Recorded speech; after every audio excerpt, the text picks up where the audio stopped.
The Gearhead Woodshop. This is my 2016 Ram Rebel, and something just hasn't been sitting right for the past few weeks. Turns out, it's the rear end of my truck.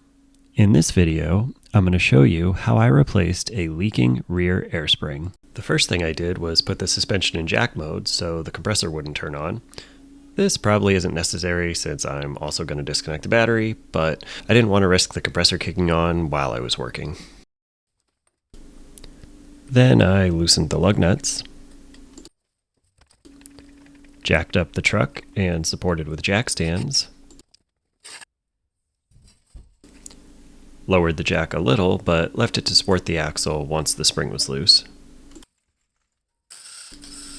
And finally I removed the rear wheel. Next is the hardest part of this whole job, removing the fender liner. I struggled with this Christmas tree plug for an embarrassingly long time before giving up. Turns out you don't need to remove it anyway. It's just holding on the fender flare.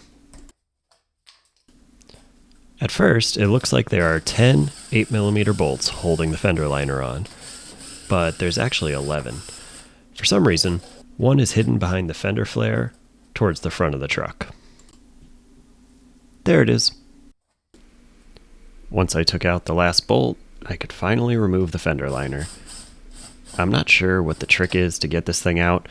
I just fought with it for a while and got a whole bunch of dirt in my eyes.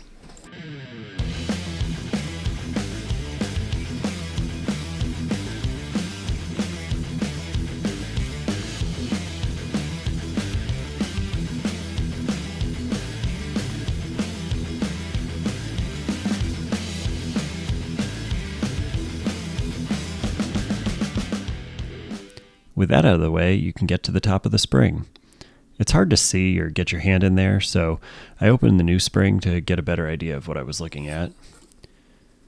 The first thing I noticed was this important reminder to put the wheels on the ground before inflating the spring after installation.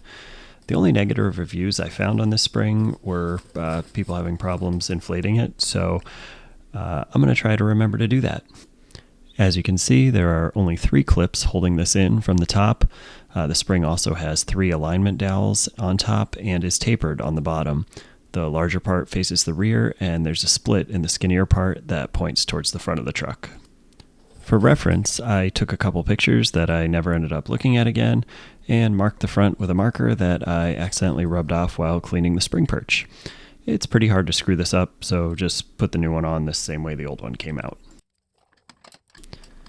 I used a 12mm wrench to remove the nut holding the airline onto the spring. It's hard to get much of a turn on it in that tight space, so it's probably easier to release the spring first, then remove the airline. I just used my fingers to push the 3 tabs in and release the top of the spring. I'm not sure why that last 1/16 of a turn was so hard, but with the airline disconnected, the spring comes right out. Carefully remove the old compression fitting from the plastic line. The ring has a little split in it, so you can open it up slightly and slide the fitting right off.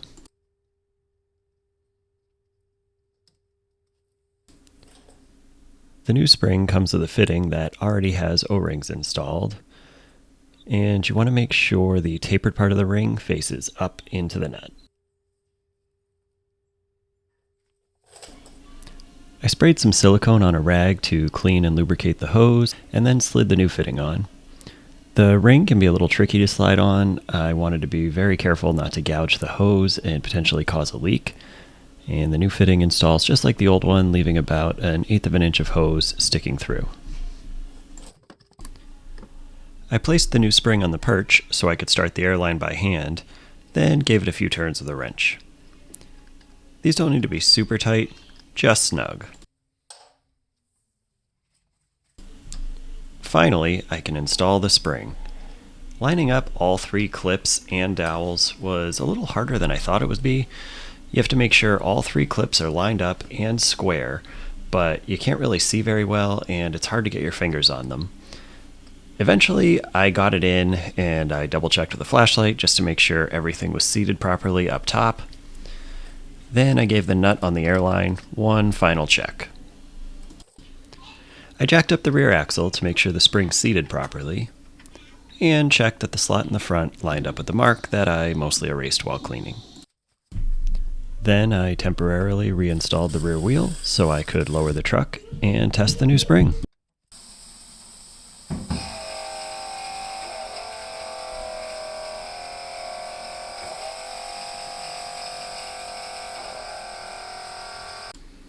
It went all the way up through all 3 settings and didn't explode, so I think we're good.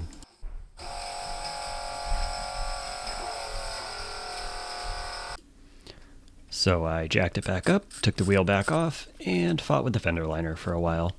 I don't recommend doing this when it's 30 degrees and you just drove the truck in the rain. This thing is a pain to get back on, but eventually I got it and started all the bolts by hand before snugging them up with the gun.